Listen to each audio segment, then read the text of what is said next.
Le Grand Matin Sud Radio, 7h-10h, Patrick Roger. Il est 7h41, ça va tous vous intéresser. Sud Radio vous explique, est-ce que les entreprises recrutent dans ce contexte qui est très incertain économiquement et surtout évidemment politiquement? Nous sommes avec Benoît Serre, qu'on connaît bien, coprésident du Cercle de réflexion Humania, qui réunit des centaines de DRH, au moins 600 je crois. Bonjour. Bonjour.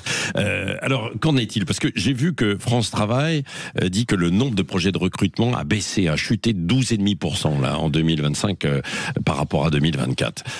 Que se passe-t-il dans les entreprises? On est dans une situation paradoxale, c'est-à-dire que vous connaissez les chiffres de la démographie qui devraient nous engager à avoir un taux d'emploi meilleur. Or, on projette pour l'année prochaine 8% de taux de chômage en France, alors qu'on était descendu à peu près à 7%.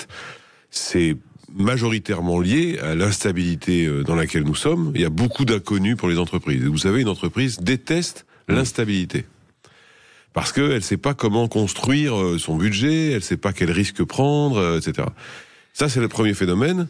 Le deuxième phénomène, c'est que pour les individus, la situation politique aussi est très instable, et donc chacun reste où il est.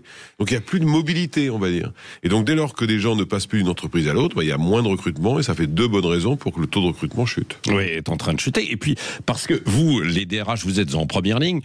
Que vous dit-on dans les directions?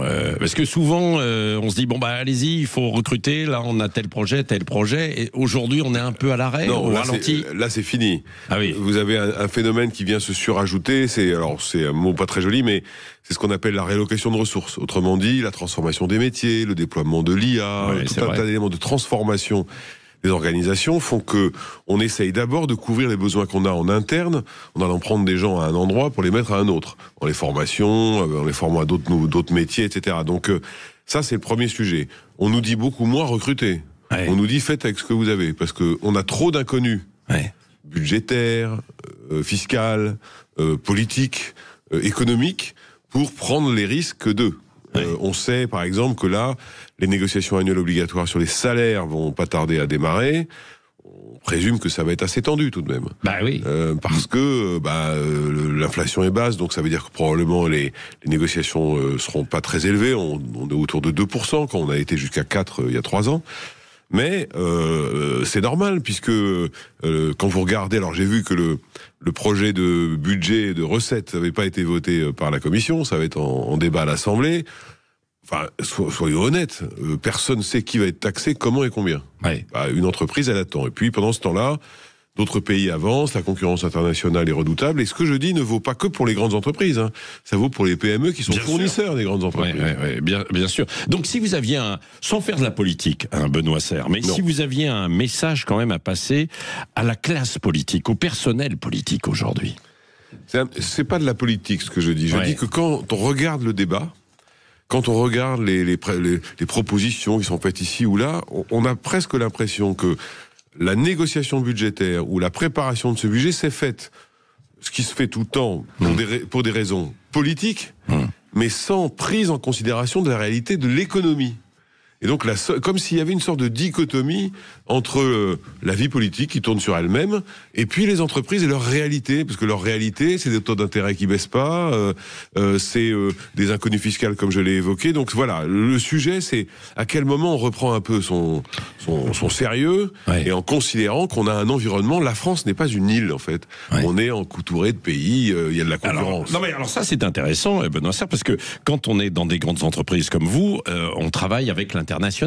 Et qu'est-ce qu'on vous dit et quel regard on porte à l'international, que ce soit dans les filiales ou même parfois on peut être nous-mêmes une filiale d'une grosse boîte à l'international. Je vais vous dire, les plus gentils vous disent les Français. On a un peu une réputation comme ça. D'autres disent à quel moment se stabilise, à quel moment on va pouvoir être certain de ce qui se passe. Vous voyez un peu l'opposition entre l'Allemagne et la France sur les voitures électriques, le fait de repousser ou pas. Enfin, tout ça instabilise beaucoup quand même. Je sais pas si vous avez vu, il y a des plans sociaux qui se préparent, notamment dans le domaine des fournisseurs automobiles. Enfin, il y a beaucoup d'inquiétudes quand même. Donc, international, les gens, je pense qu'il y a beaucoup, on le voit, il y a beaucoup d'inquiétudes sur la nécessité ou la possibilité ou le caractère raisonnable d'investir en France pour créer de nouvelles usines ou autre chose. Et paradoxalement, en même temps, on a une démographie qui devrait nous emmener à un emploi de meilleur niveau. Vous avez dit, c'est ça, oui. Oui, mais c'est pas normal. Tous nos voisins européens sont à 4,5% de chômage, ou 5 quelquefois. Nous, on est à 7,5, bientôt 8. On a une période démographique. De toute façon, le chômage va baisser, c'est de la mathématique. Le problème, c'est que par notre instabilité politique, on retarde le moment où on bénéficie d'un régime démographique qui est maintenant favorable à l'emploi, même s'il est défavorable à l'avenir. Oui, mais sauf que dans des grandes entreprises, on peut aller investir plutôt à l'étranger plutôt qu'en France, quoi. En se disant, on attend, quoi. Dans certains endroits, c'est ce qui se passe. Et il faut bien comprendre que l'économie, c'est une chaîne. Donc, si une grande entreprise décide d'aller plutôt investir à l'étranger, ça va avoir des impacts sur les PME françaises qui sont ses fournisseurs et qui pourtant, eux, ils peuvent pas aller se promener à l'étranger. Donc, donc c'est un ensemble de chaînes qui est totalement déréglé. Ça, à la limite, ça se règle, mais c'est plutôt l'hyper-instabilité, l'inconnu total. Est-ce qu'on taxe plus, est-ce qu'on taxe moins, on se taxe ces gens-là, pas ces gens-là. Et puis, on a quelques talents qui fuient. Oui. Ça vous le sentez vraiment Très fortement. Très fortement. Quand on est dans des grandes entreprises. Voilà, ils sont très inquiets. Merci beaucoup, Benoît Serre. Et puis, plaisir. il y a des incertitudes aussi liées, mais ça, on en reparlera. Au géopolitique. Oui. Bien sûr. Et voilà, bien sûr. Tout est déréglé. Mais justement, on est déréglé à l'intérieur avec un dérèglement à l'extérieur. C'est vrai qu'on n'est pas le mieux placé. L'intelligence artificielle, d'une façon générale. On n'a pas le temps, là, mais c'est un sujet colossal de transformation des organisations, des compétences, des personnes, des formations et du modèle d'éducation dans notre pays. Absolument. Et pourtant, il y a certains postes, on l'a vu tout à l'heure dans la petite enfance, où on recherche du monde. 13 000 emplois qui ne sont pas pourvus, évidemment. Dans le domaine social et d'aide à l'individu, il y a énormément d'emplois à pourvoir, et dans l'industrie. Dans l'industrie, parce qu'il y a beaucoup de gens qui partent à la retraite. Bien sûr. Merci beaucoup, Benoît Serre, donc co-président du Cercle de réflexion Humania qui réunit 600 DRH. Si vous voulez réagir, tout à l'heure entre 8h30 et 9h, nous pourrons revenir sur ce sujet évidemment qui est fondamental, le recrutement. Merci, Benoît Serre. Merci à vous.